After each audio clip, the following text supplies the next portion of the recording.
Des mises en tension et des pièges entre tradition et modernité, entre culturalisme et universalisme, entre protection des femmes et droits humains. Mais donc, c'est ce piège de faire bien attention, donc à la fois de toujours être là pour dénoncer les violences de genre, sans tomber forcément dans du culturalisme, et donc aussi dans l'idée que c'est pas grave parce que c'est dans la culture. Est-ce que c'est moins grave parce qu'on est d'origine, enfin qu'on vient de l'Afrique noire, de subir une mutilation génitale féminine? Voilà, moi je pense pas.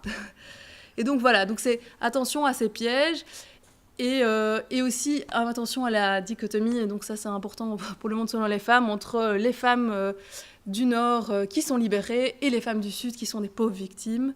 Donc voilà, des violences de genre, il en existe de partout dans le monde, et avec les femmes du Sud qui ont aussi des façons de se protéger, de se défendre et de lutter contre les violences.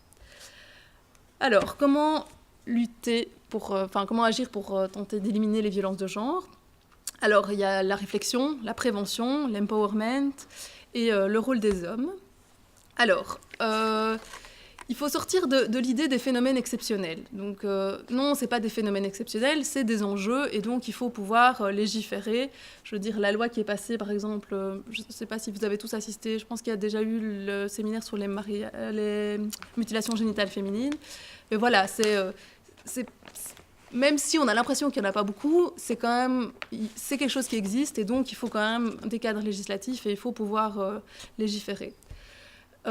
Donc, sortir de ce que je disais tout à l'heure, de l'essentialisme culturel, de la normalisation, de la banalisation. Donc sortir de cette idée que parce que c'est culturel, c'est pas grave, et sortir du silence et de la négation.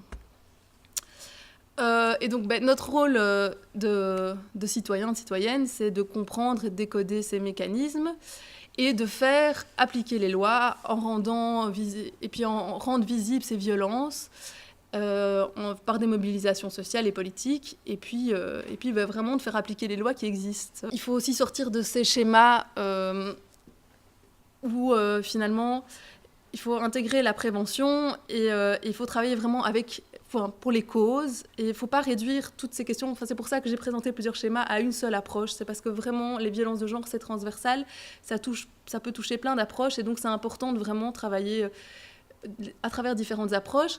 Et donc aussi, en tant que travailleur social, par exemple, il y a l'approche vraiment individuelle, et puis il y a aussi des approches collectives, et puis il y a aussi des approches communautaires, et c'est important. Et donc au travers du réseau Mariage et Migration, c'est vraiment ce qui est fait. Il y a des associations qui travaillent vraiment directement avec les victimes, et puis il y a des associations qui sont plus dans des plaidoyers politiques, et les deux sont importants, se recoupent, et c'est important de travailler ensemble. Et donc, c'est aussi important de prendre la question des rôles et du genre en compte dans ces différentes approches, et dans sa façon de travailler sur ces questions-là. Donc, il faut agir sur l'information et la connaissance, et sur l'intervention, c'est important. Il faut agir il faut sensibiliser les agents, les travailleurs sociaux, les personnes qui travaillent avec les personnes qui sont victimes de violences de genre, impliquer des nouveaux acteurs, et alors réaliser un plaidoyer. Donc vraiment essayer de travailler sur ces différents axes. Voilà. Donc au niveau de la prévention, donc plus tôt on intervient, on pourra offrir une aide adéquate. Donc plutôt l'idéal, ce serait que ce soit prévention, ça peut être très large. C'est finalement obtenir l'égalité homme-femme, c'est de la prévention, quoi.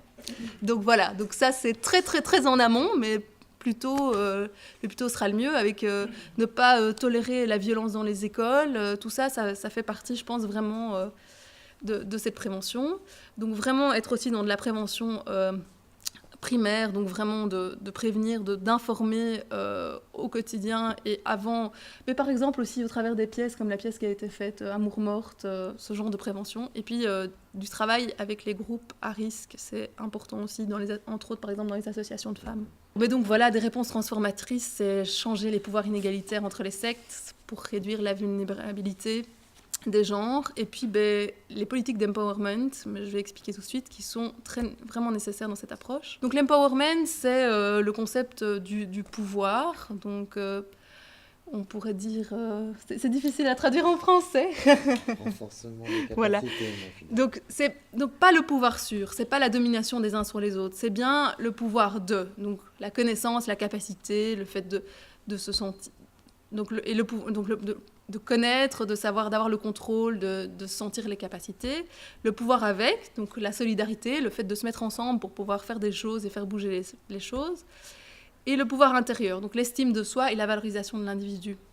Donc c'est vraiment important de travailler avec les femmes en ayant en tête ce concept d'empowerment, et donc le fait de reprendre le pouvoir sur donc le pouvoir de, le pouvoir avec et le pouvoir intérieur. C'est important que ces trois formes de pouvoir puissent être remis dans les mains des femmes pour pouvoir lutter entre autres contre les violences de genre. Et donc les pistes pour l'empowerment, c'est donc priorité aux moyens financiers pour voilà, on peut traduire par capacitation, mais c'est pas très joli, des femmes. L'appui aux organisations de femmes, aux réseaux, aux mouvements. L'appui au secteur informel, aux économies solidaires.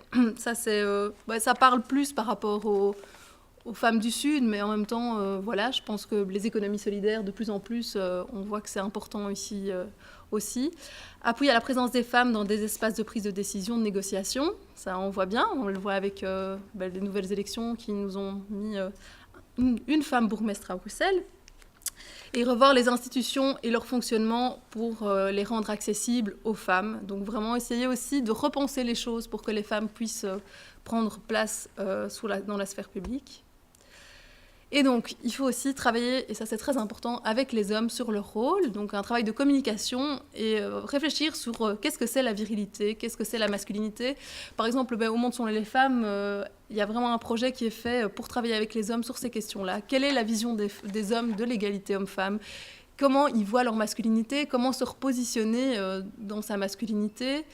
Et donc, c'est important et c'est un travail qui doit être fait par les mouvements et les associations. Et puis le développement, même s'il en existe déjà comme praxis, mais le développement de services spécifiques aussi qui s'adressent aux hommes et aux hommes victimes de violences, mais aussi aux hommes auteurs de violences, c'est important.